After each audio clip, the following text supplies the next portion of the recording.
tuia I waho, tuia ngā kaimahi o Konihira o Kirikiriroa, whaia te iti kahuarangi, kia u, kia mau, kia ita, haumie, huie, taikia. Kia ora. All right, it's fantastic to be here for the Strategic Growth and District Plan Committee meeting, and we have at least one public forum speaker, which is awesome. We'll start off with the apologies. We've got 4 apologies for lateness: Councillor McIndoe, Councillor Naidu Ralph, Councillor Huata and Councillor Taylor. And we also have some apologies for early departure. Deputy Mayor, actually Deputy Mayor might be okay, we'll see. Councillor Wilson, Councillor Tuariki and Councillor Pike. Yes, depending on when we finish. Right, yeah. And partial attendance from Mayor Southgate. I think she needs to leave to the same event for council business. So hopefully we're still okay for quorum, but thank you. No, please no unexpected absences because we'll start to get tight. But thank you, Councillor Maxine and Councillor Muki, your second. All those in favour? Thank you. Confirmation of the agenda. Are there any issues? Are we good? We're all good. I'll move and Councillor Anna will second. All those in favour? Thank you. Declarations of interest, are there any? No. All right, we will move on to the public forum. And I'd like to invite Barry Radford speaking to item 6, Chair's report. Come on up. Yeah, I know, it moves quickly. You can take a seat just here, and do we need to press the button for the microphone, Kieran? Oh, excellent. Okay, so we've got 5 minutes. Oh, 5 minutes. Yeah, that's tough for me. But anyway. I will, if there are lots of interesting questions, then I'll allow some time for that as well. So, yeah, thank you. Thank you. Okay, to start off, just a quick bit of background. I opened a business here, Hanrad Bespoke Rugs, in 2022, having returned from overseas. I looked at Hamilton as being a place I lived in from 1982 to 1999. Loved my time here, loved the city, and felt that with its growth strategy, that it was an ideal place to open a business. So I've opened a business and invested or committed to around $600,000 to do that. We run an international business as well. So we open, and I have been disappointed, to be truthful, in Central City. I've seen the Central City slowly dying, and it really concerns me. We're going to be the 3rd largest city in New Zealand, and we don't have a heart. I do remember the high days of the 80s before lots of other retailer spaces were opened, and it concerns me that that we don't seem to have a vision or the infrastructure to allow support for the Central City. I'm very, very conscious of the hard work that Vanessa and her support team does, and it's very limited as far as what they can achieve because of the large scope of their responsibilities. I think the council has really got to make a bit of a decision here whether they're happy to allow Hamilton City's growth to be solely based on offices, which appears to be what is okay at the moment. There seems to be nothing around trying to build the Central City into a vibrant place for Hamiltonians to come. And I think that's sad. I understand the fiscal responsibilities of the council and the challenges that they're currently facing, but I think it's a very short-sighted vision to only look at infrastructure and to not invest in creating a heart to the city. I think one of the major problems we do have is communication. There's a lot that is done within the council without it ever being communicated directly to those that it affects. You know, we have to realise that central businesses, the central business area is full of little small businesses that are very focused on trying to run their business in a very tough time. You know, COVID, recession, hanging on by the skin of their teeth. They don't have the resources to possibly spend as much time as they could on seeing what the council's doing and the decisions they're making.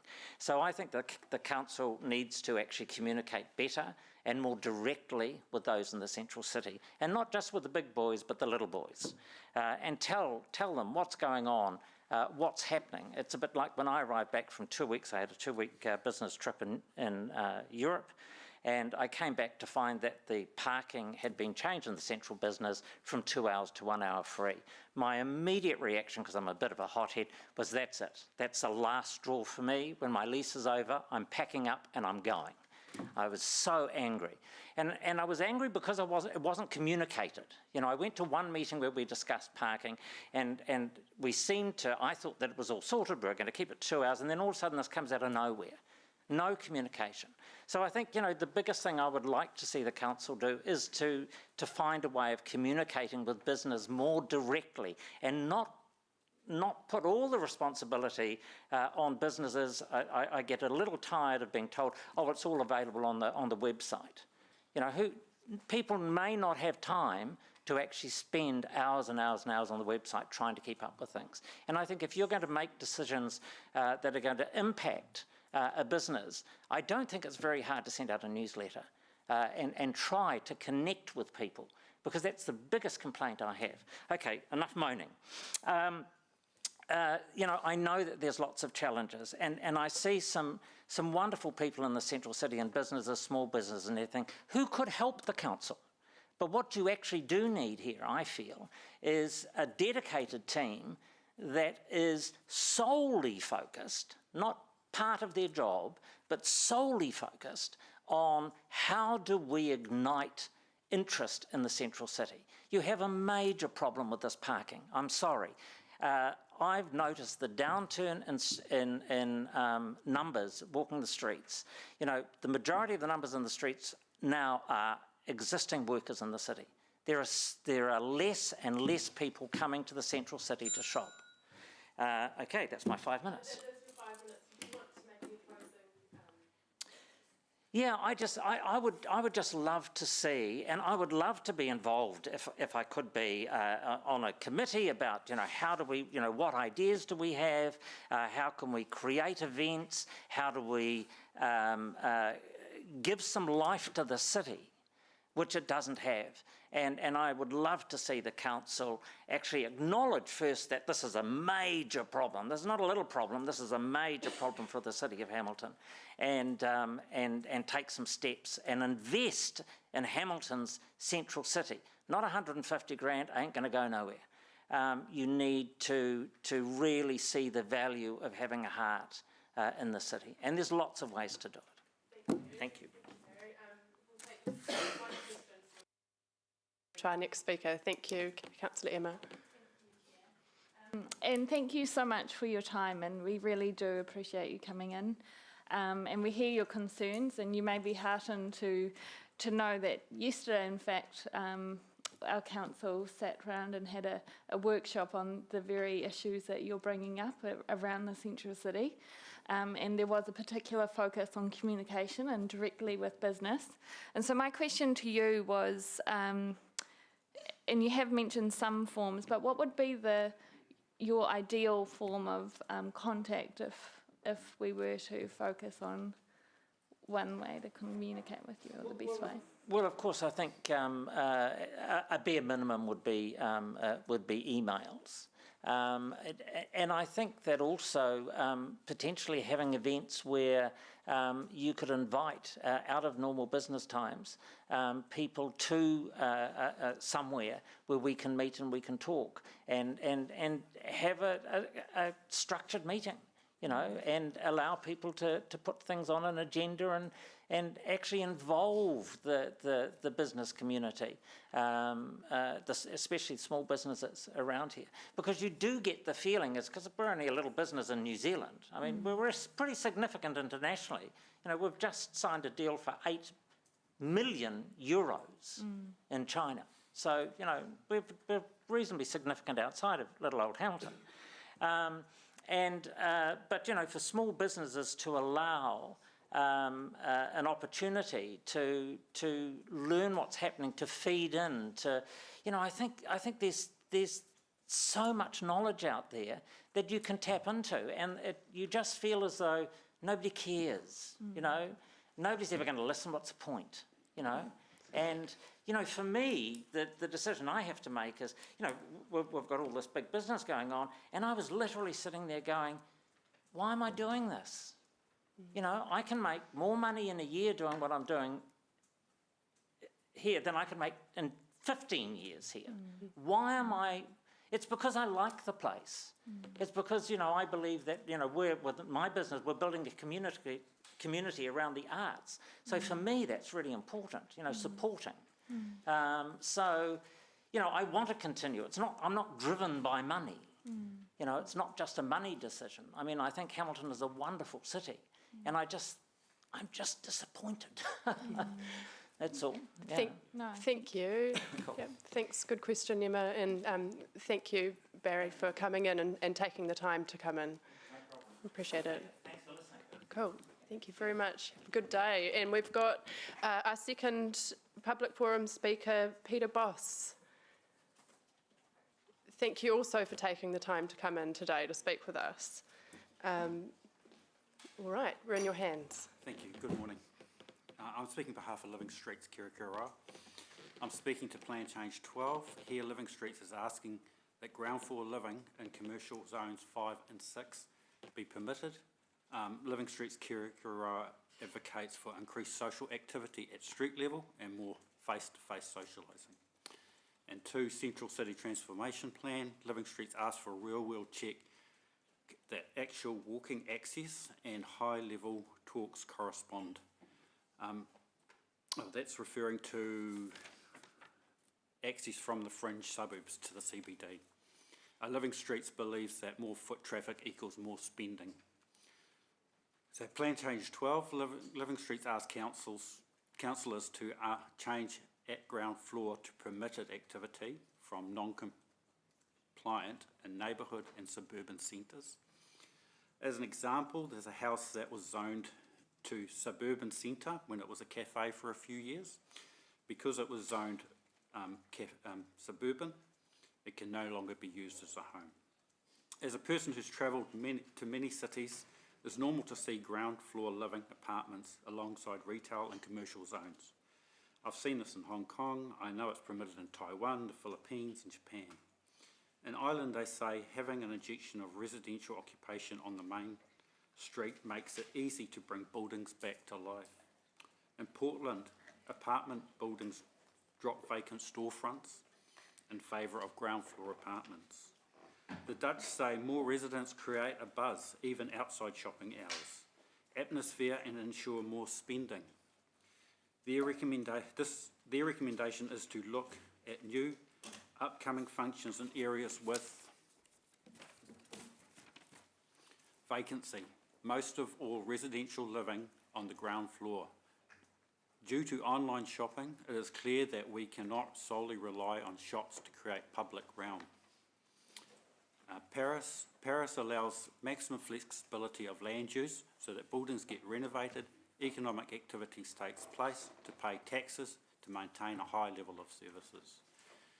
My understanding of why mixed use of ground floors is non-compliant is because the culture in New Zealand professional planning community does not support ground floor mixed use. Living Streets asked why we do this in Hamilton. Is it culture? And if so, whose culture?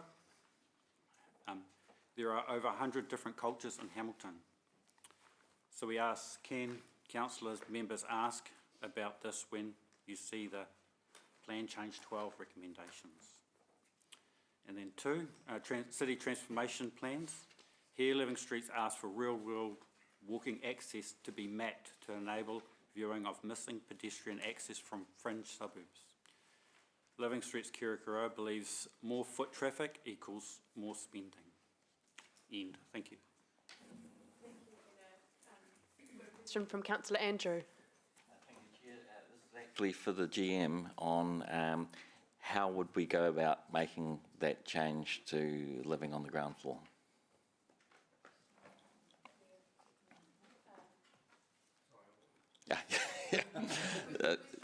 How would we go about making the change that Peter Boss has recommended in terms of living on the ground floor?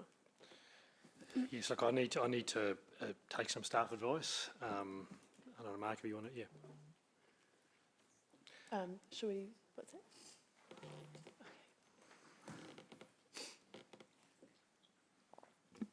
Yeah, thanks, Councillor. But so, Mr. Boss, we've obviously seen your submission on Plan Change 12.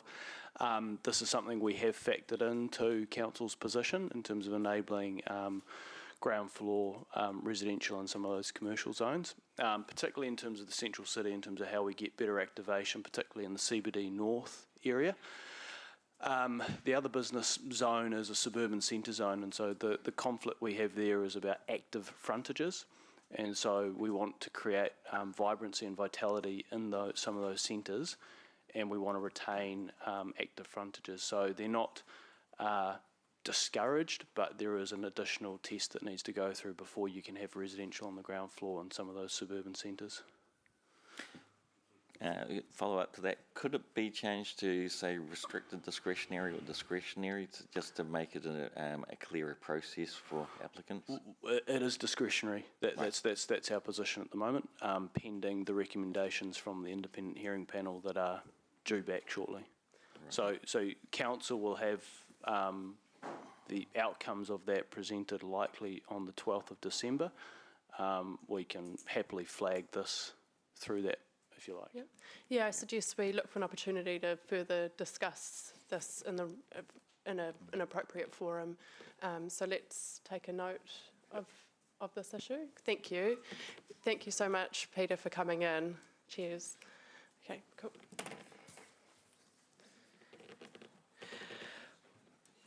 All right, we'll move to the confirmation of the open minutes for the 27th of August. I'll move and Councillor Moko second. Is everyone happy with them? All those in favour? Aye. Thank you.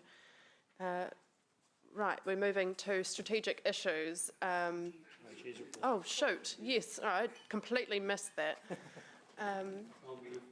Oh, you're okay. Are you looking for the last word on something, Councillor Wilson, or just extremely supportive? I'm trying to be helpful. Okay, thank you. She skipped it all together. Since I skipped it all together, thank you. Thank you all for your supportiveness. I did miss out on about 3 hours sleep last night with a sick child, so all support is welcome. All right, I'll second. I'll take it largely as read. There was just a couple of comments. In terms of value capture, I think it's worth noting that there's already some great work that has been happening in terms of value capture. We have lots of examples that we can point to in terms of Peacock and the acquisition of land for infrastructure. There are other PDAs across the city which have resulted in really good outcomes in terms of funding future infrastructure, and also in terms of affordable housing, looking at Te Awa Lakes, which was out of sequence, but as part of coming into the city, they've paid for all of the infrastructure for housing there, and also have affordable housing locked in and will be integrated as part of that development. So there are some really good examples that we can already look to, but this is about finding ways to really strengthen the tools available for value capture so that councils are set up in a much better position to be able to ensure that growth is paying for growth, and that the value that's created in rezoning and changing boundaries and connecting to services actually goes into infrastructure and things like affordable housing, rather than being, in many cases, completely lost through the sale of land from one owner to another. Now, Councillor Jeff was going to make some comments around the Central City, but he's had a hiccup this morning with his gear. It's not online, is he? No. Okay. So I will just.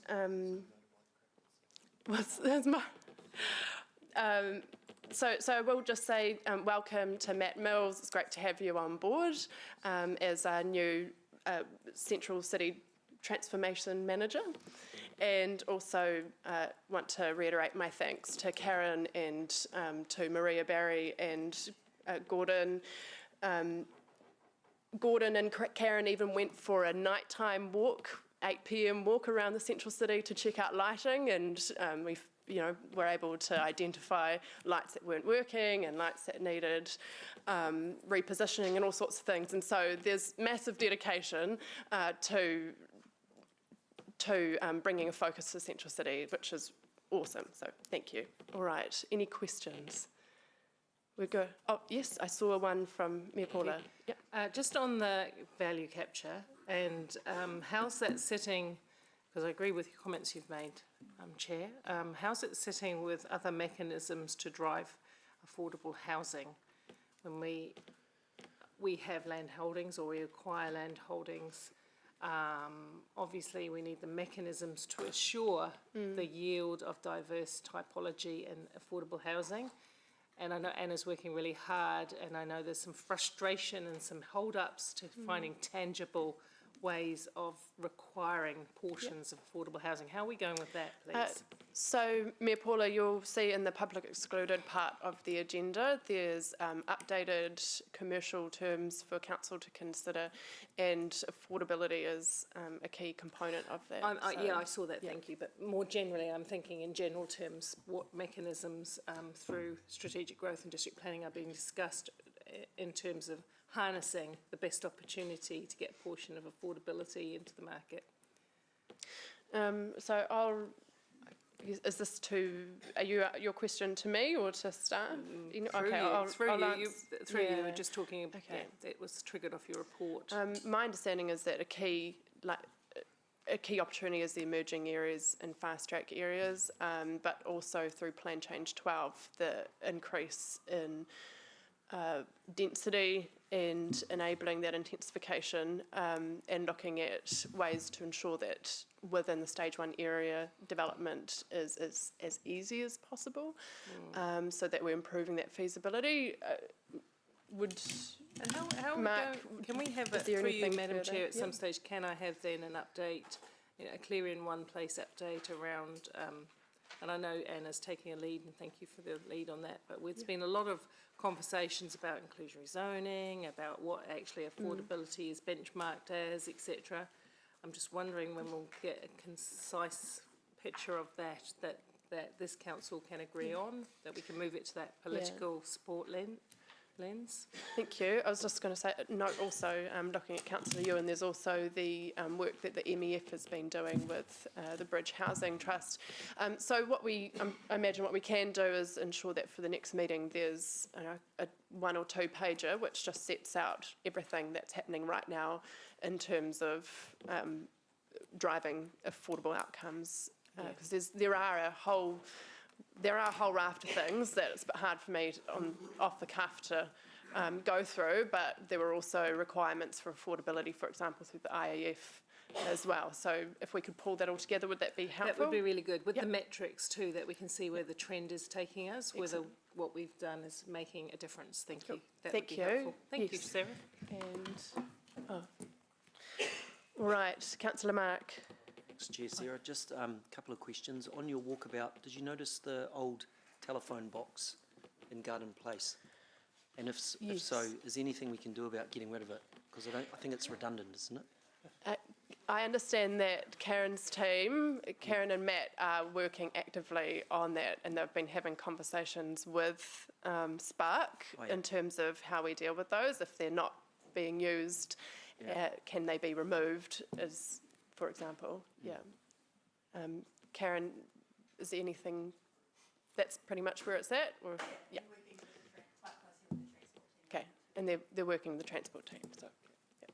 Cool. And just in terms of the previous question, Councillor Ewan just reminded me also, Area Q is another example where we put out for tender that land with the requirement that there was a component of affordable housing. So there are a raft of things, and we can bring that all together in one place.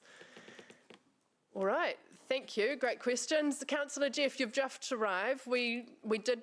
Is there anything you want to add around Central City, or? We're in the chair's report. Yeah, we are in the chair's report. Thanks, Councillor Sarah. I'm just a little bit flustered. And apologies for lateness. Yeah, look, I think we covered most of it yesterday in the briefing. I do want to acknowledge the work again of the staff, Karen Saunders and Gordon Naidu and Marie Barry and others, I'm sure, who've really embraced it. And it's really kind of given us more enthusiasm, well, not more, but given us enthusiasm as well. And I think it's going to be, you know, small incremental changes, a good clean up, and, you know, bit by bit, I think we're going to be pretty proud of it. Yeah. Thank you. All right, let's move to, well, I'll move, and Councillor Jeff, would you like to second? Excellent. We'll move to debate.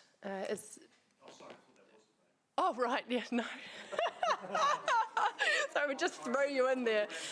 I did say we were going to have a verbal update from you, and so you arrived just in time for it. All right, Councillor Anna. Oh, sorry, are you? Oh, there we go, sorry. Mia, it's all right. There we go. We'll go to discussion. I can see you're first up there. Mia Paula. Thank you very much for your report. Thank you for the work you're doing. The reason I raised some questions around affordable housing is that if I was to answer the question, are we there yet? I don't think we are there yet. I know that Anna has been beavering away and you have been working very strongly with her, so appreciate what you've been doing, and I appreciate what the staff have been doing when they've got such a heavy workload.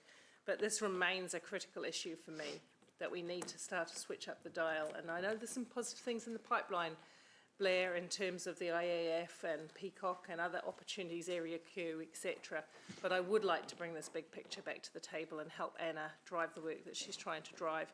In terms of the Central City, thank you very much to the work that you and Jeff have been doing in late, and certainly to the staff. Welcome on board again. You know, I take a keen interest in this, and as we said in the workshop yesterday, it's a little bit fractured because it sits across a number of portfolios. There's a little bit in your portfolio. There's a little bit in Kesh's portfolio. There's a little bit in Council's wider portfolio under the LTP and a bunch of things. So I'm looking forward to bringing together a collective of all of us, yourselves, and the others whose portfolios overlap, to have a comprehensive conversation. The good thing is that yesterday we were all united in putting the CBD as a priority, and we're all passionate about driving improvements, and we all acknowledged we don't have a lot of money with which to do that. So sorry I can't join you on your walkabout today, but best of luck for that, because I think that you're going to see that the things that you have already done are starting to look fabulous, and we build off that going forward. We need to work strongly together across boundaries to do that, boundaries of the committees to do that. Thank you. Thank you. Right, Councillor Anna. Thank you, Chair, and thank you for your focus on affordable housing in your Chair's report. I agree that it does need more focus in our council meetings, but there is so much happening in the space that there are lots of positive things happening in the space. In the private development agreements, I want to acknowledge the staff's work in that area, because it's tricky work, it's hard work, but it is starting to show some results, and Te Awa is a really good example of that. The IAF, as we learnt yesterday, and the CBD is really starting to deliver some affordability as well, with I think it's 800 of the 2,000, housing developments occurring, that they will be affordable. That's awesome. Area Q's been mentioned, and that sounds like it's really delivering some positive possibilities, as is the MEF. So there's just so much going on. And Fairfield Enderley, as the Mayor has been a very big champion of, is also an area where affordability outcomes can definitely be realised, and that will be being discussed a little bit later in the agenda. And I also want to acknowledge Mangai Jadine for her work in looking at Papakainga and how Papakainga can actually be more central to some of the work that we do here in council, and that it is an opportunity for looking at housing through a Te Ao Māori lens and seeing how that can actually deliver affordability also. So I want to acknowledge her leadership in that space. But so yeah, there's so much going on, and it will be good to have a concise report. I think the staff have done that before actually, so it'll be good to see that back on the agenda again. But thank you to all of council actually for their dedication to housing affordability. Thank you. Councillor Ewan. Thanks, Chair. First of all, I want to congratulate actually yourself and your Deputy Jeff. I think this committee is working really well together. I've really enjoyed the enthusiasm that the two of you are bringing to this equation, and it's a very good Chair's report. I'm excited about the opportunities with affordable housing, and I acknowledge the working group and the work you're doing. And I think the MEF is working really hard and in partnership with everybody, and I think we will see some clear dividends soon. I think Hinemoa will go ahead, and that will be exciting. We're still resolving some technical aspects, but that will happen, I'm confident. And I think Area Q may be something that we can all get really excited about. And so that's exciting. Central City, after yesterday's presentation, I'm really excited to have, Matt, Emily and Combs and Karen. We seem to have a clear direction, and all I say is you have my 100% support in that area. Central City is absolutely critical, and I think we all feel that it's about population and urban growth here in the city, right? More people living here. And so I'm really excited about that. I'm particularly looking forward to my turtle in the middle of Garden Place. My final comment regarding value capture. We have spoken about the importance of local government getting value capture for the last 20 years, right?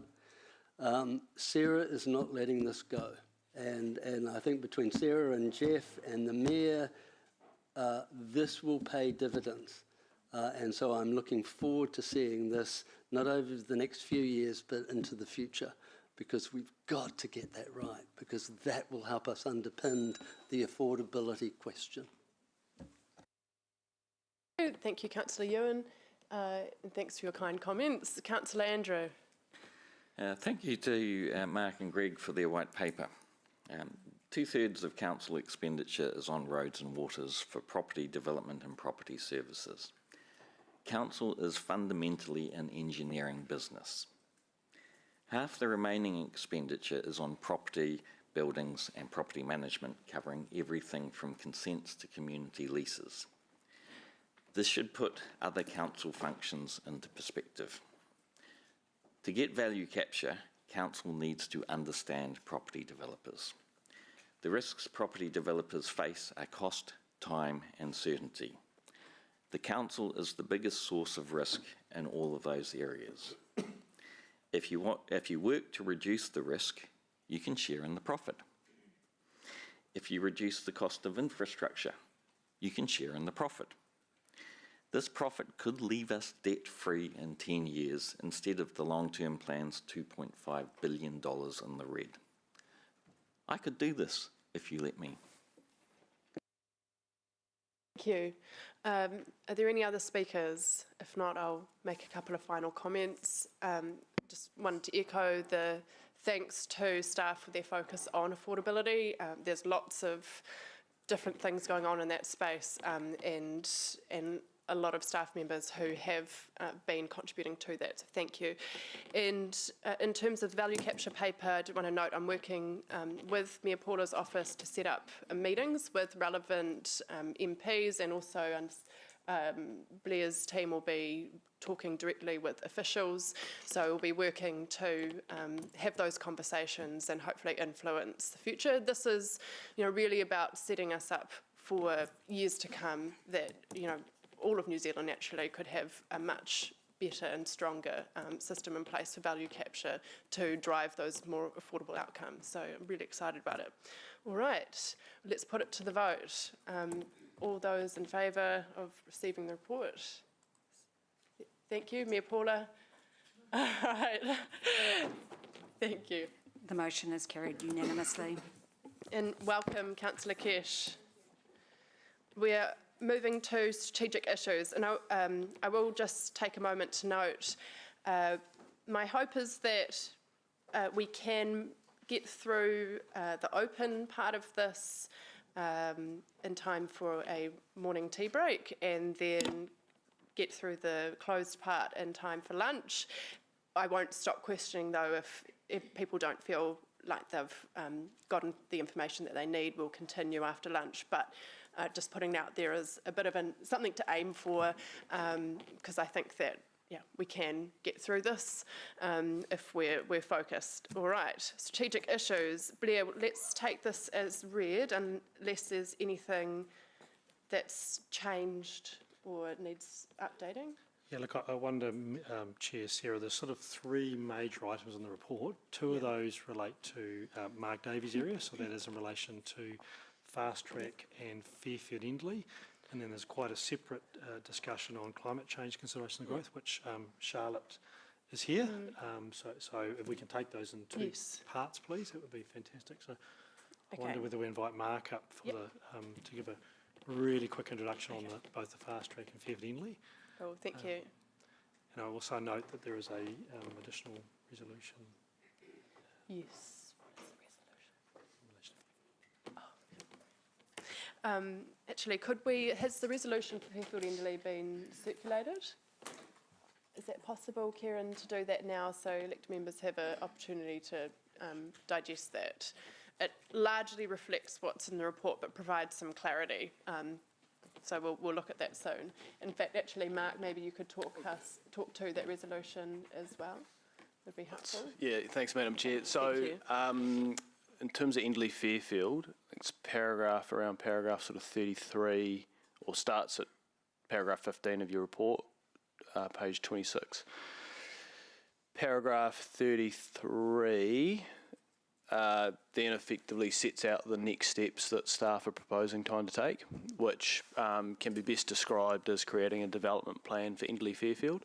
Now, given budget constraints and staffing constraints, what we're proposing to do is to pull together the work that's already been done, and there has been a lot of work done in Endley Fairfield to date, to create a vision or a development plan for what Endley Fairfield could look like.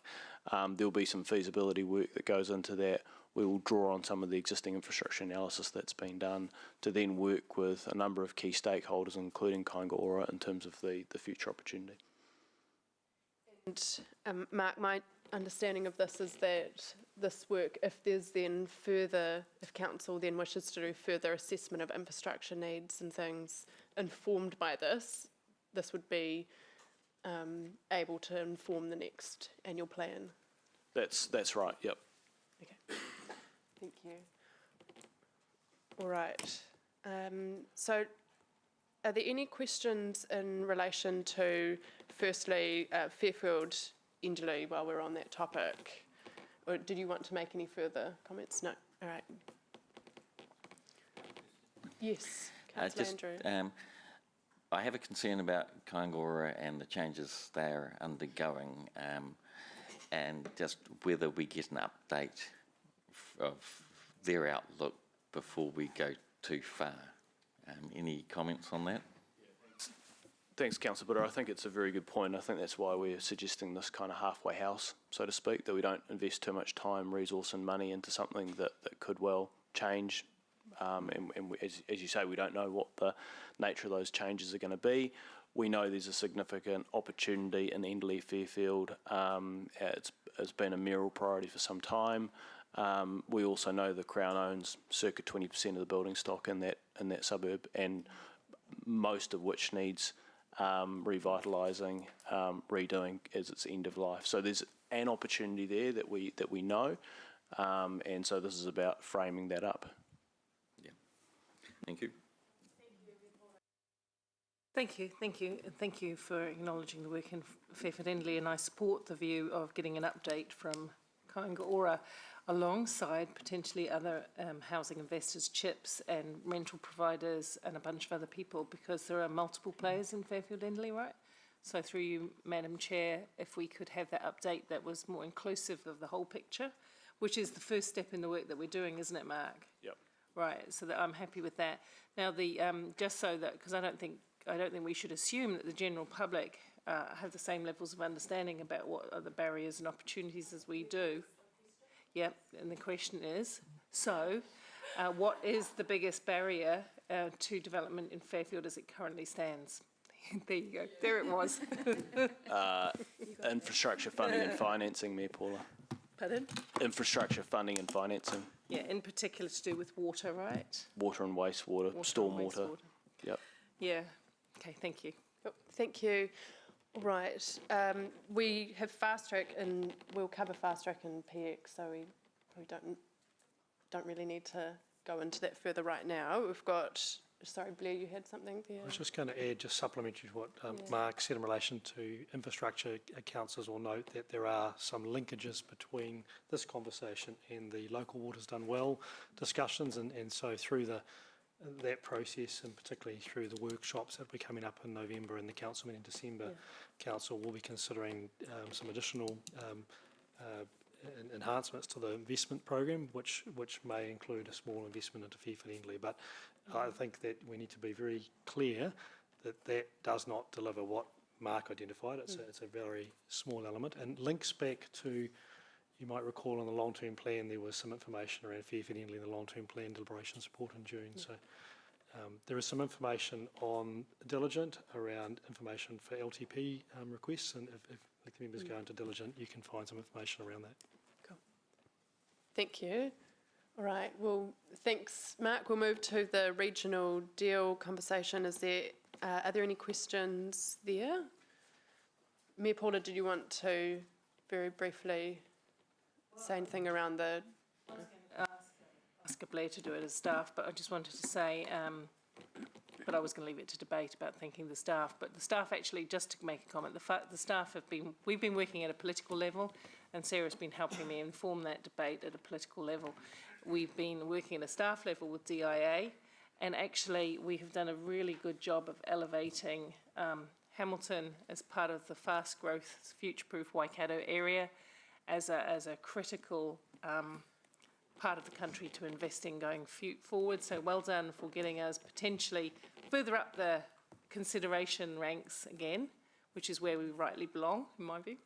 But thank you to staff for the work, because everybody's vying for it at the moment, Madam Chair, up and down the country.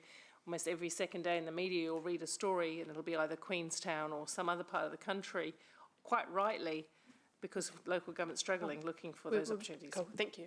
All right, thank you, Mayor Paula. All right, we're going to move to the final item in here on climate change. So could I invite Charlotte? Thank you. And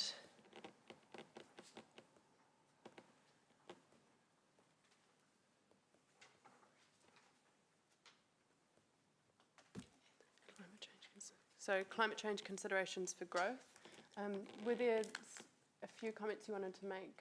I'd like to just make one note, please.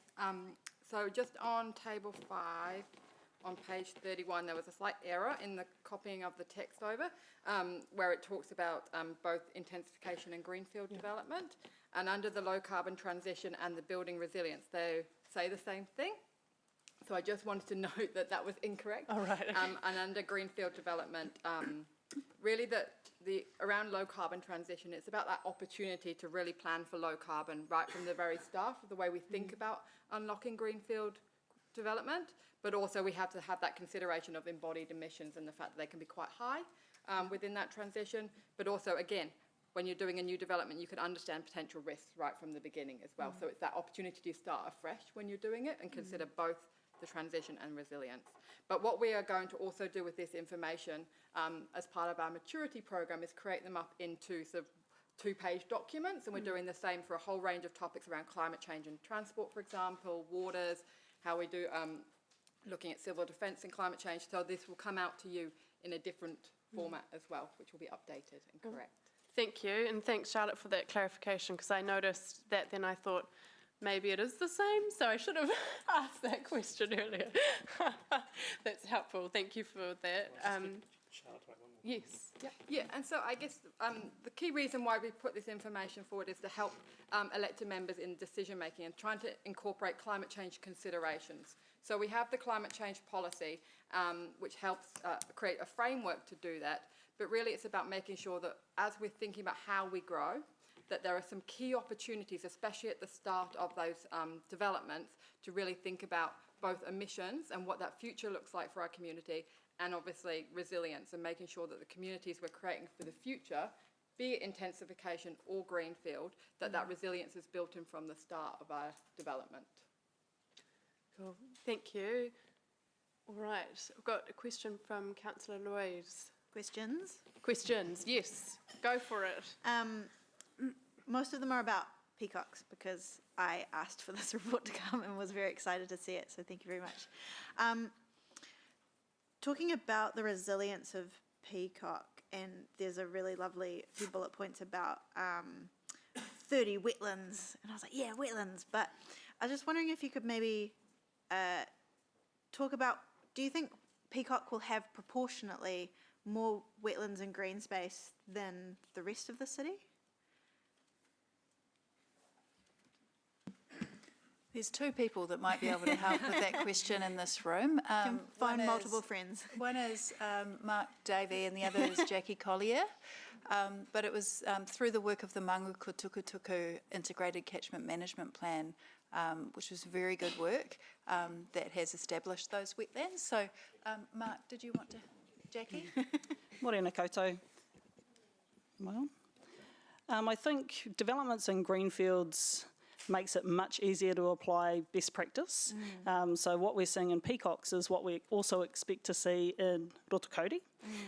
So just the whole philosophy around improved stormwater management and capturing climate change impacts and improving stormwater quality is a fundamental, I guess, benefit that comes with greenfields developments, as opposed to trying to retrofit that within brownfields developments.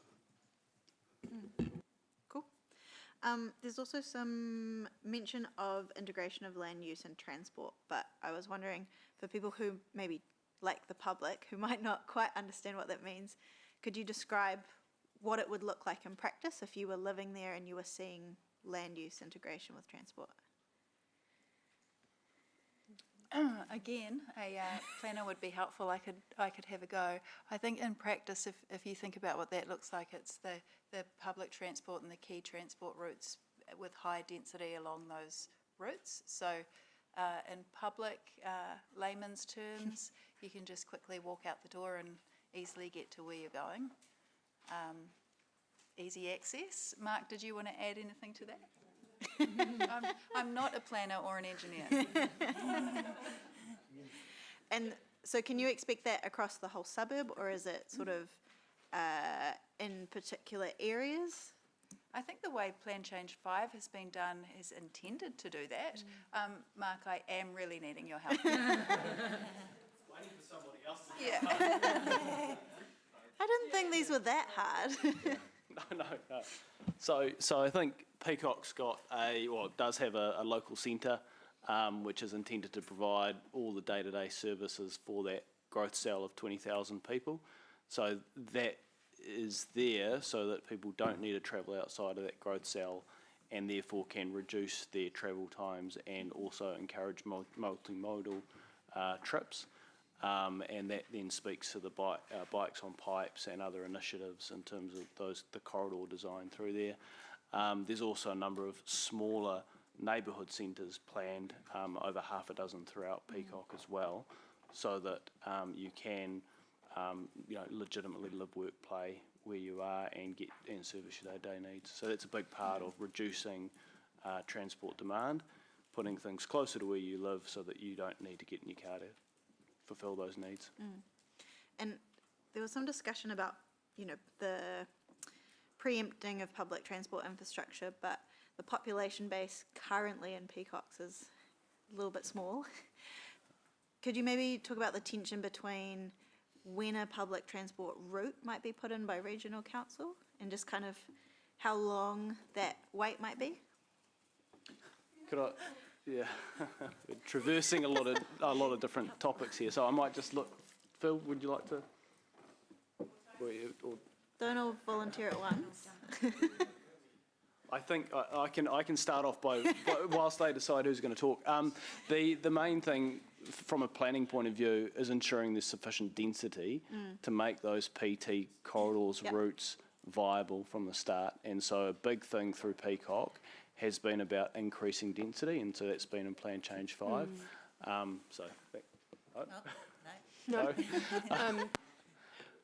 That could be a good question in terms of taking that to the PT subcommittee as well. So we could note that for something to come back, if we're able to maybe note that just as an action so that we keep things relatively high level today. But the question is, what are we doing in terms of the timing of Peacock for public transport and how do we consider that for other potential greenfield areas? Would that be fair? Yeah, because even if they're not necessarily giving a time frame, but if they're giving a population density. Yeah, trigger point. Yeah, that would be really useful. Okay, thank you. That's a good question.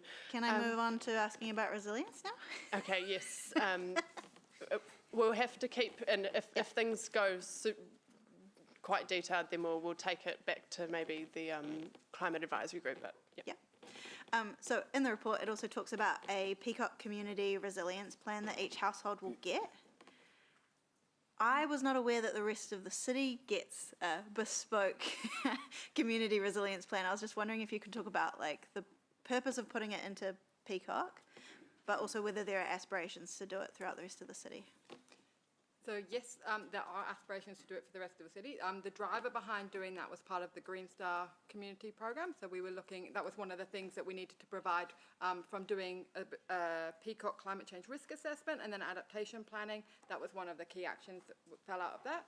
So as we now go on to do the citywide one, we'll then look at how we could deliver bespoke ones for different communities and build the evidence from the citywide risk assessment into that as well. Cool. And then just finally, there's some discussion of a Green Star community in terms of that as a ranking or a thing you've earned. I was just wondering, again, in terms of the public understanding of what that actually means as a thing we've earned for that suburb. So we haven't quite earned it yet. We're still working through the process. The benefit of going through that process, which is quite intense in terms of the things that we need to meet, is that we've put things in practice now that we wouldn't have usually put in place. So it's really enhanced the quality. So if we were going to explain that to the community, it would be that I guess when they live there, they might see or experience a slightly closer to connection to nature. They might have more resources available to them to practice more sustainable living, I guess, and through those developments as well. And also the understanding of the things that have been done to make Peacock a sustainable community. So through the infrastructure development, the wetlands, connections to the awa and things like that. Cool. Do you know just if any other suburbs in the country have that rating? Green Star rating? No, not for community.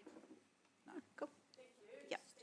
Louise, I just have one question on this topic, and it's essentially, there's lots of good stuff in here. How does this, when we're looking at the fast track areas, how will we ensure that this thinking is really part of that process?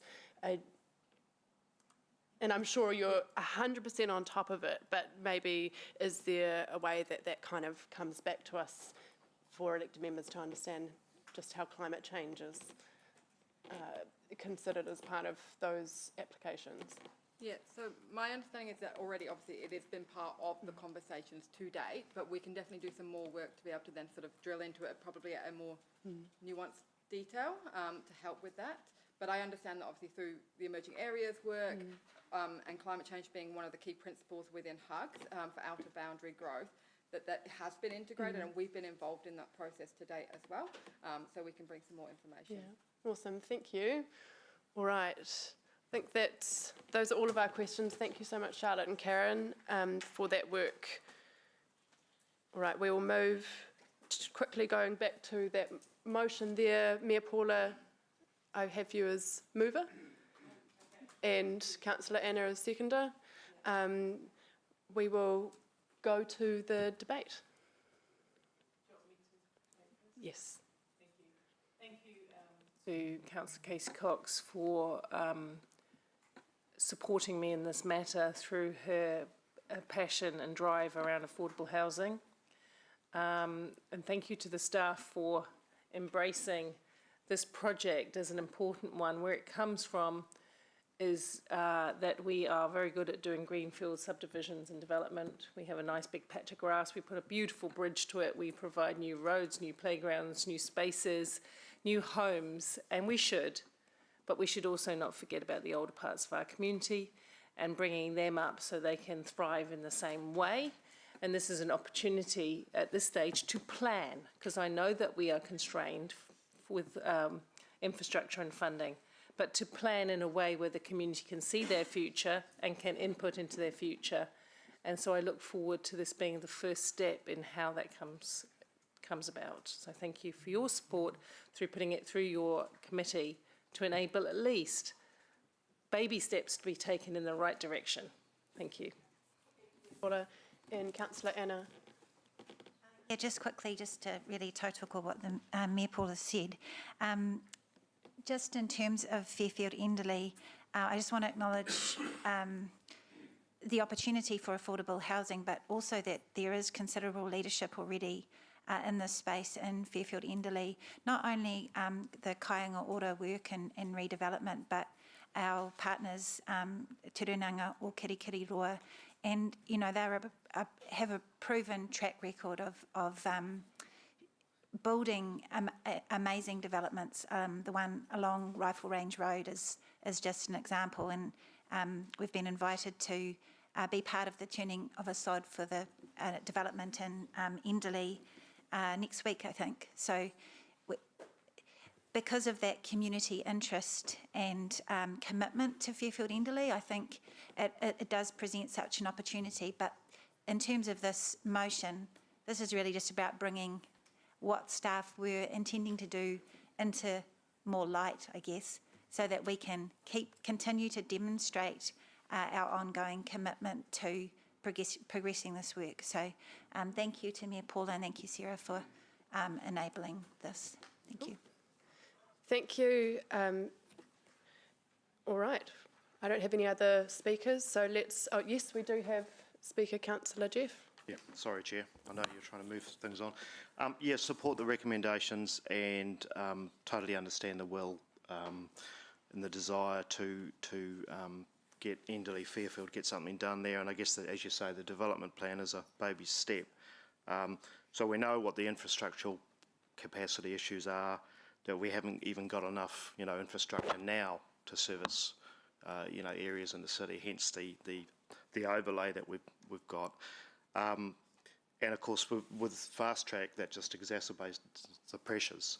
But I actually think there's actually some pluses there as well, and for affordable housing potentially. There's more than one way to skin a cat. And I actually think, my take on what the Fast Track is partly about is basically breaking down the local body barriers and actually trying to flood the areas with housing, with extra housing. And we've got all these areas on the periphery of the city. And I don't think it's all bad. Yes, it's challenging for us, but I actually also think there's some real potential there if it can be made to work for affordable housing as well. So I suppose that's just the one thing that I would emphasise, that there are ways of doing it. And we'll get on to that in PX, obviously, how we handle that, but I feel that we need to be open with engaging with these areas as a city. I'll leave it at that. Thanks. Thank you, Councillor Jeff. Councillor Kirsch. I got those two mixed together. Oh, yeah.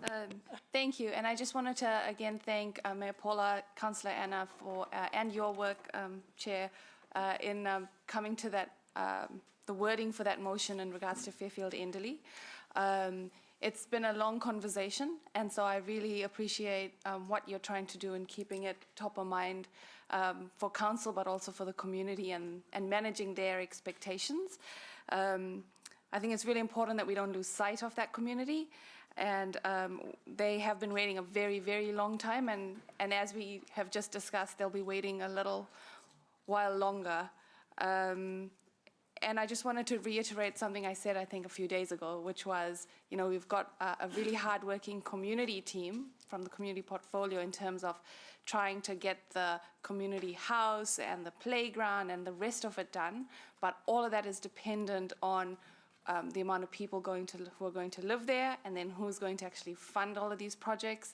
So the timings of these projects are all dependent on the waters and enabling the housing. So it's like a domino effect, and I think it's so important that we apply as much pressure as we can to get the infrastructure done so that the community can actually move on and enjoy the infrastructure they so rightfully deserve. Thank you. Thank you, Councillor Kesh. Mayor Paula, your right of reply. Thank you. I wasn't going to give a right of reply, but I do want to thank my colleagues for leaning into this and just note that it is coming through this committee from the point of view of the strategic infrastructure, but it is greater than a strategic infrastructure project. It is a wellbeing project. It is around, as Kesh rightly points out, it has a domino effect on the social wellbeings of Fairfield Enderley. And there are so many good people in that area working so hard to improve the lives of citizens in some of our older parts of the city that have received less love in recent times. And they deserve some love and attention, they do. I want to note Te Koha Health for the fabulous work that they have done, to Papanui Enderley House, which under Kesh's leadership has done so much of, and staff, has done so much of the sniff of an oily rag. You really need to take a look at their playground and compare it to the playground outside Te Ketiara Nui in Rotatuna to get what I'm talking about in full pictorial value, because you will see that these two things will not look like each other. And that's where I'm driving. It's about a long-term vision for people, with people at the heart of it, not necessarily the infrastructure at the heart of it, though I understand, and I'm pragmatic, that we can't do infrastructure everywhere all at the same time. I know this. But please let's not forget that this city is a city of many parts, and our older parts deserve some attention, just like the new shiny parts do. Thank you. All right, we'll move to the vote. All those in favour of receiving the report and also of the Fairfield Enderley motions, all those in favour? Thank you. The motion is carried unanimously. Awesome. Okay, we are going to the district plan update, and the two key things in here, plan change 14 and also the next steps for plan change 12. Thank you, Mark. And Juliana as well.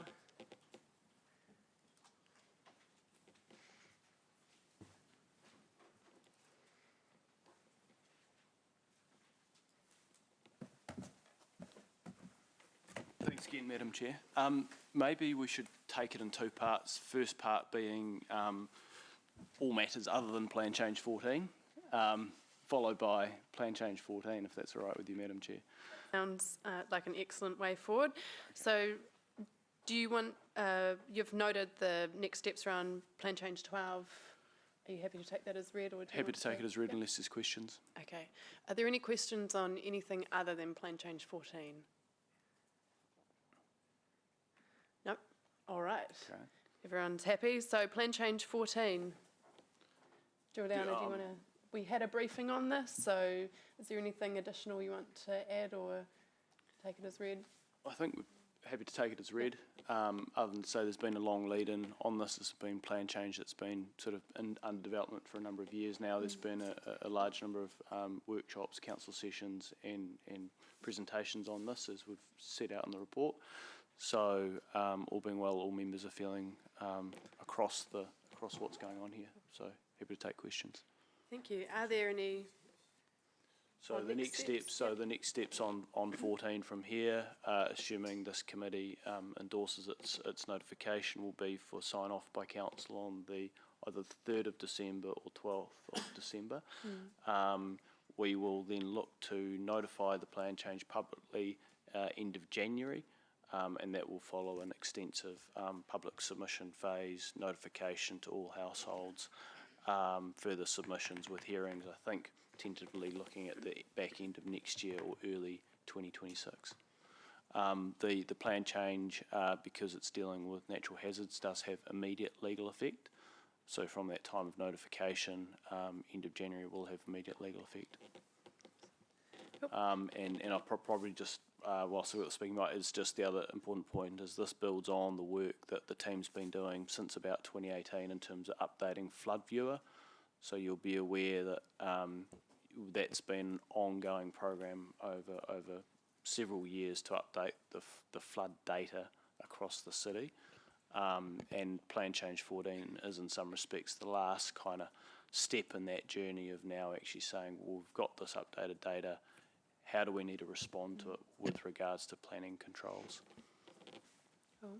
Thank you. I have a question from Councillor Emma and then Councillor Louise. This may be a question for Calvin.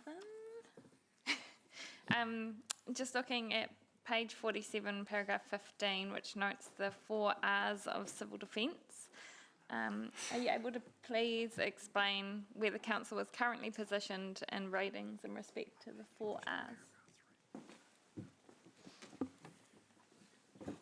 I'm not sure there's a specific measure that just deals with the 4 R's, but the 4 R's form the basis of civil defence emergency management. We're trying to put as much effort as we can into the front end, into the reduction activity, and in order that that we can minimise the potential impacts of a disaster event when we get to the response.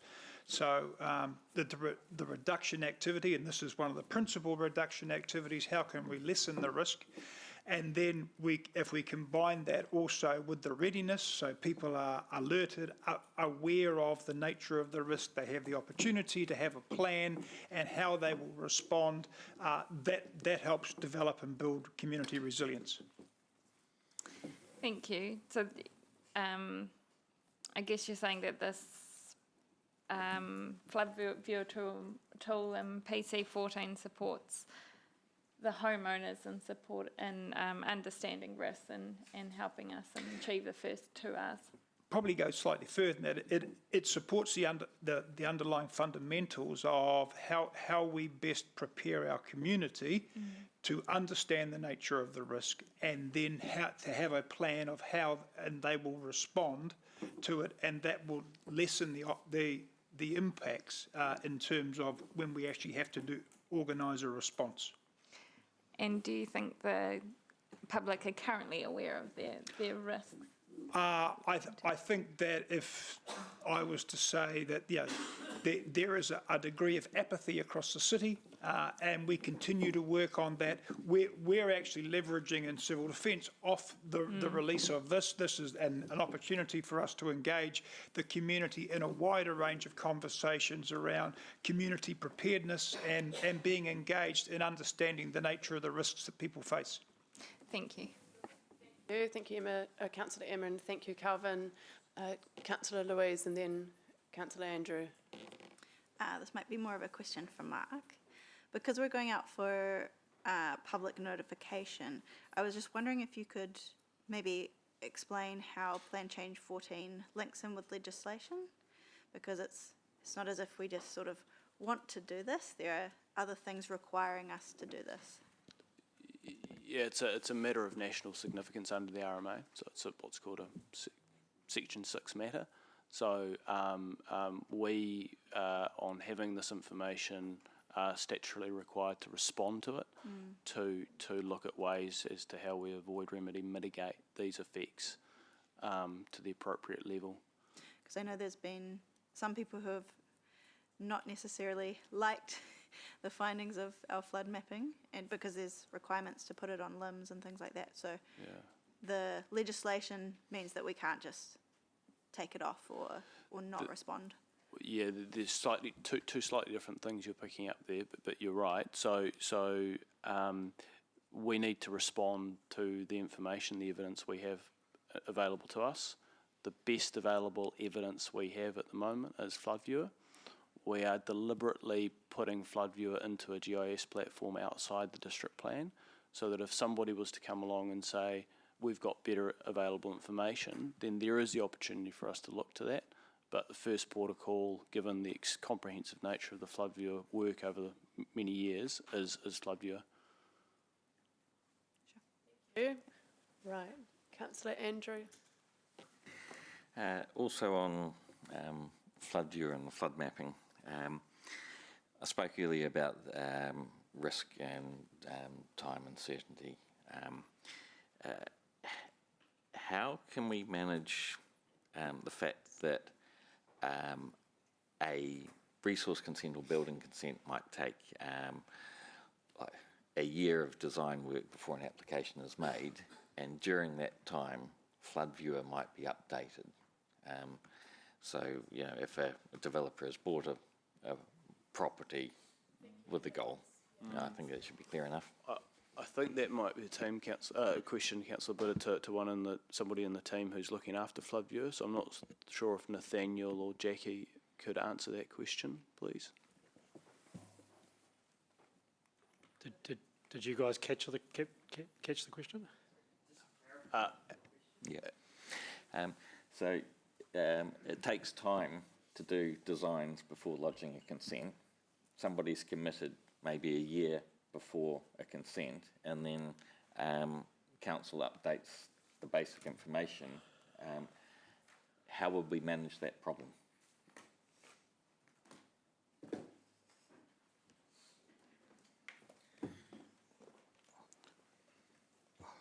So just start with a little bit of context. It also takes us a lot of time to prepare that information as well. So when we initiate a piece of work to either update an existing catchment which has flood hazard information, or we're plugging a gap in our existing information base, we have a practice of identifying within our viewers areas where information is underway. Right. So there is an opportunity when someone comes through the door to say, hey, this is what it is now. Yeah. We do have a piece of work underway, and depending on where that's at, we do sometimes have the opportunity to flag the degree of changes we may or may not be seeing. Yeah. And give an indication of when that would land or be published. Right. Thank you. Good question. Councillor Anna. Thank you, and thank you for the huge amount of work involved in this. Just in the Section 32 report, I was just reading that, you know, obviously this relates to new builds, but that we need to do further work as a city. Well, I forgot what the exact words were. To develop a more comprehensive flood management approach. And I guess if I was a member of the community reading that, I'd wonder what that was. So I'm wondering, are we making efforts to communicate that broader piece of work that we are doing alongside this? Thanks, Councillor, and I might ask Calvin to come back and have a go at that. I think it relates to the 4 Rs, really. Okay. Yeah. I'm sorry, Councillor Anna, could you repeat that question?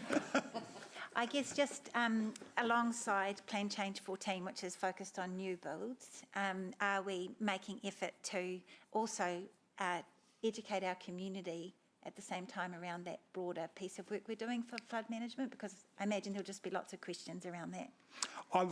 This is one part of a wider grouping of understanding the nature of risks that our community face. And so we have a community engagement process. We've got some funding under the LTP for us to engage with the community to make them aware and alert to the nature of the risks. that they actually face in their community, and so that will help empower them to understand and prepare how they will respond. So this will be across, and it's not just flood hazards, it's what we're talking about here. It could be earthquake risk or liquefaction vulnerability. It could be to do with hazardous substance storages. It's not just natural, it's also man-made hazards. It's understanding the nature of the risks that exist in our community relevant to where someone resides.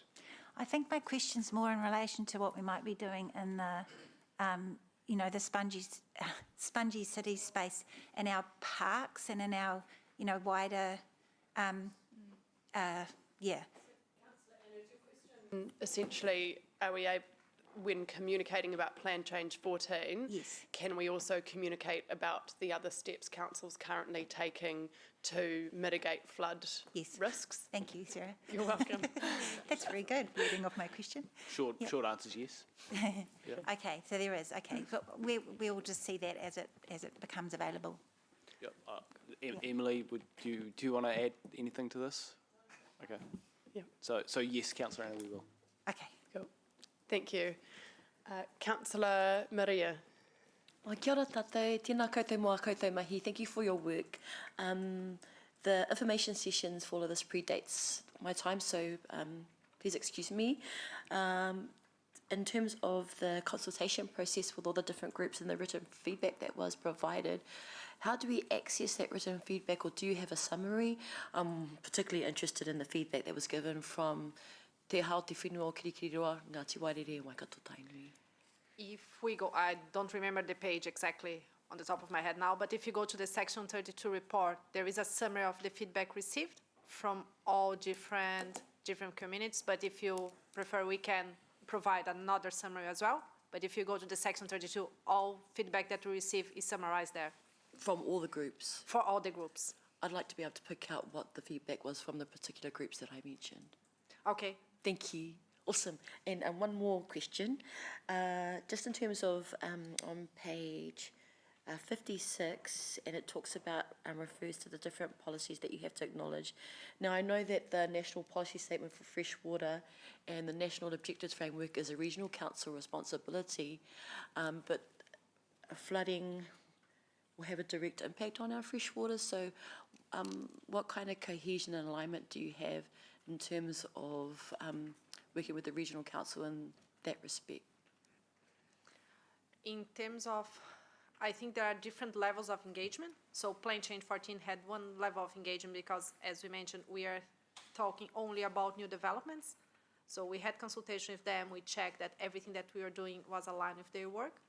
But there are other levels of engagement when we do the ICMPs and other stormwater projects. So they're all aligned. But in regards of Plan Change 14, we had some interaction with them to make sure that everything was aligned. Okay, thank you. Councillor Anna. Thank you, sorry. Just quickly, like in terms of this plan change, this will be happening at a time of huge RMA reform. So a question around how, how will that be managed, I guess, to avoid increased costs and all the things? Yeah, thanks, Councillor, and it's a good observation. I think at this stage we're yet to see what those changes are going to be. So the government have signalled that they're, I think, looking to introduce new RM legislation towards the end of 2025. But this government has signalled that they are going to, my words, roll over some of the existing planning frameworks. So we're yet to see the details on that. What I'd say is that we saw the previous RM reform process that we thought was going to get there, and then it was all stopped. So I think, yes, it's coming, and yes, we want to be aware of that, but the work that we're doing here is evidence-based, is very robust, so I would see it being carried forward into any new planning framework. Okay. And we, as I sort of mentioned earlier, we have a statutory responsibility to respond to these natural hazards. So my recommendation is that this is important work which we need to advance regardless of changes to the overall planning system that may be coming. Okay, that's great. And then just in terms of our conversations around a CCO and the development of that, this work that basically Plan Change 14 discusses will remain the purview of council. Absolutely. This is about managing land use across the city in terms of how we respond to these flood hazards. So the CCO is quite separate in that regard. Yeah. Okay. Thank you. Yeah. Thank you. And Mange Jadine. Kia ora koutou. I have a question in relation to Appendix 7 in the, thank you for the 699 pages of attachments, which is an assessment of PC 14 in the alignment with Te Ture Whai Mana o Te Awa o Waikato. So my question in relation to that is that a once and done piece of information that will come to us, or will we continue to receive reports in that respect? Manga Jadine, the framework for the plan change is set within that broader policy context. So Te Ture Whai Mana obviously sitting at the top of the tree, so to speak. So I think it's the position of staff that we have undertaken that assessment, and it's our advice that Plan Change 14 responds to and is consistent with those higher order statutory documents. Now, through the submission process on the plan change, some submitters may challenge the alignment across different policy documents. So somebody might come in and say, oh, this isn't responding to the National Policy Statement on Urban Development and you need to do something slightly differently, and that'll be worked through as part of the process. Yeah, thanks. So I'm not sure I'm answering the question. Yeah, no, I kind of knew the answer, but I just wanted to hear it so everyone else could hear it too. But thank you. Okay. And another separate question, which is in relation to the risk table within the report. So I'm quite on a different trajectory when it talks about the resourcing. And in the last hui, we were at an extreme residual rating on resourcing, and fast track everything else has come in, and we're still sitting in that space. And I'm trying to understand what council's appetite is for that level of risk in relation to resourcing, and what the expectation is in terms of governors that we do something about that. Thanks. I think that's probably more a question for elected members to ask themselves. I mean, I think we have reported that risk. It's also that same risk, Mangai Jadine, appears in some of the other reports, particularly in relation to fast track. So I think it's been well reported that our teams, both planning and infrastructure, are absolutely at capacity, and the demands on them are substantial. So yeah, that risk is very real and has been well reported through many processes, including the LTP budget processes. So. You to think that we weren't watching. Kia ora. Thank you. Cool. Thank you. Are there any other questions on none or nine either? Just in terms of Councillor Miria's question, I had a look at page 200 of 699. So it's under a separate attachment in diligent, under a separate cover in diligent. I can see there's a summary of engagement with iwi, but maybe we could just take it offline to help find all of the right pages, because it's a very large attachment. Look, Madam Chair, we're happy to talk to Councillor Maria offline about it specifically and provide those answers, so it's fine. Thank you. All right. In that case, I'm going to move the motion. Do I have a seconder for... Yeah, and Councillor Jeff will second.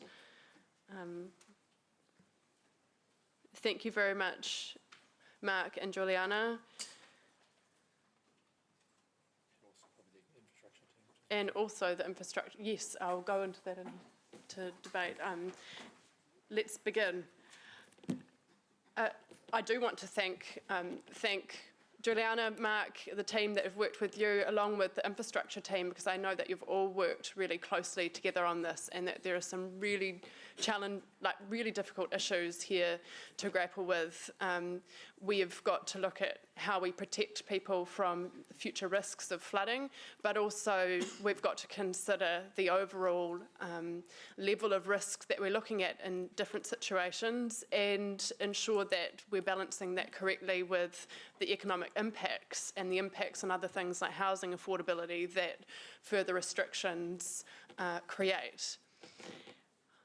I think that we've landed in a good place, and I'm fully supportive of this.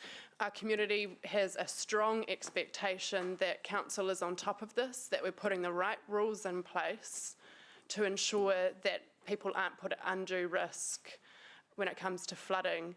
Climate change is going to exacerbate flooding risks, and we know that. And we cannot build our way out of every single risk, but we can make sure that we're being sensible in where we're building and what we're building. And it's really important that along with having the right rules in the district plan, that we also ensure that we're correctly resourced for civil defence, because because this doesn't fix the risk for existing properties that sit within flood hazard areas or in depression areas, although it does stop us from having buildings that will make those risks worse. And so there is the need for a dual approach of ensuring we've got other measures in place like civil defence and a prepared community, and that we're prepared to respond along with having good rules. So thank you very much to both the infrastructure and planning teams for the massive amount of work. You only need to look at the attachments to see how much work has gone into this. All right, Councillor Emma. Chair. And I also send my thanks to Dr. Davey and Juliana and their team for their work in both Plan Change 14 and Flood Viewer, and their many workshops and informing elected members on this.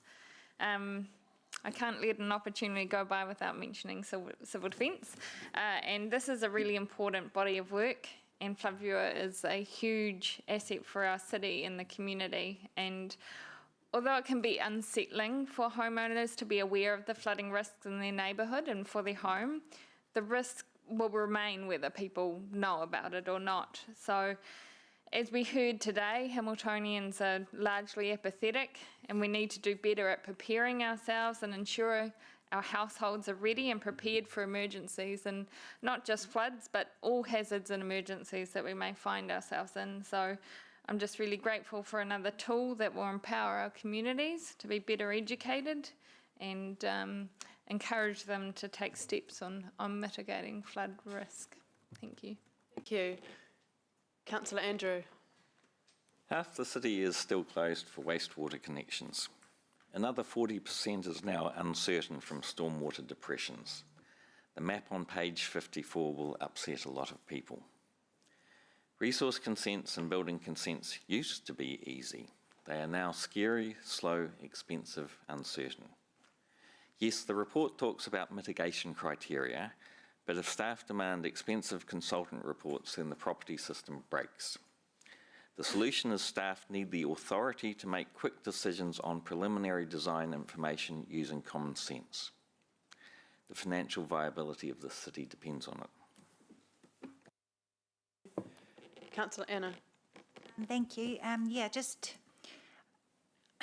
I guess in terms of our flood mapping, it's really, I just want to acknowledge the importance of that work in terms of enabling us to identify risks so much more effectively, and that the whole process of the Plan Change 14 has enabled us to determine the gaps in our system and to address those. So it's such significant work. I do acknowledge that intensification has some risks around increased flooding, but I also note that there are ways to intensify that reduce that risk, and I'm noting, I guess, the work in Plan Change 12 that attempts to address that through the green policies and those sorts of things. But just in terms of Hamilton's resilience overall, going forward, we do need a more comprehensive approach to reducing the risk of flooding, And I think the conversation around our sponginess and how much more spongy we can become, and also how we develop wetlands, how we daylight stormwater drains, and how we do all that and do that well is really important. And we need a comprehensive plan for it. So as we move into our long-term plan amendment and thinking about our investment into stormwater, because that will remain ours, I'd like to understand more and see more of what might actually be required to ensure that we are resilient in terms of impending climate crisis, which is really what we're going to see more. And I must acknowledge, from my perspective, the increased risk globally following the US election of climate change and climate risk, because we can't let that momentous thing not be acknowledged today. And it is scary because climate denial is at the heart of that movement, if you can call it a movement, and we need to be really, really wary of it and taking action as much as we can locally. Thank you. Thank you. Mayor Paula. Thank you to everyone who has been doing work in such depth over many, many months, years actually. Just in respect to noting Emma's points about flood viewer, sometimes we have to do things that are unpopular, but we must do them to identify risk to the public. It's the safer option than pretending there isn't a risk and having something go wrong. So yes, you know, it's not popular, but we have to put the safety of our public first. In terms of the plan changes, it's been an unrelenting pace on staff for many years now, without very much additional resources flowing to do it. And I just wanted to point out that in that chart, there are areas with red as the risk. So we know there is very little squeak room left in here. We have landed a very good outcome. We've responded to fast track, as we should, but the constant political change every 3 years does often land upon us some huge costs of change. And that's what we're seeing here. We all accept the need to streamline development. We all accept the need to open up areas of our city as quickly as possible to meet the growth needs of this city. However, the cost of infrastructure to do this is going to remain a critical burden, not in the next couple of years only, but well out of that. We are talking about an infrastructure shortfall that is eye-watering in size. If you haven't got the money to put water services in, you haven't got the money to put them in. And that's the barrier. So I do concern myself with what is going to happen when we have growth coming at all fronts. Having said that, the way that the staff have adapted to that has been excellent, coming up with what I see as pragmatic rules under the current circumstances. Just noting one more sentence, please, Madam Chair. One more sentence is that we are still going to have to remain flexible because the changes in the RMA are not over yet, and there may be other areas in which we need to flex. Thank you, Me Paula. And last speaker, Mangai Jadine. Kia ora anō. I just wanted to say thanks to the staff for your mahi on PC14 and reiterate the downstream importance of this work in terms of protecting our tūpuna awa, Te Awa o Waikato, and also note that Hamilton City Council had consulted with Waikato Tainui, and at this stage there weren't any issues raised from their perspective. So kia ora tātou. All right, we'll move to the vote. All those in favour?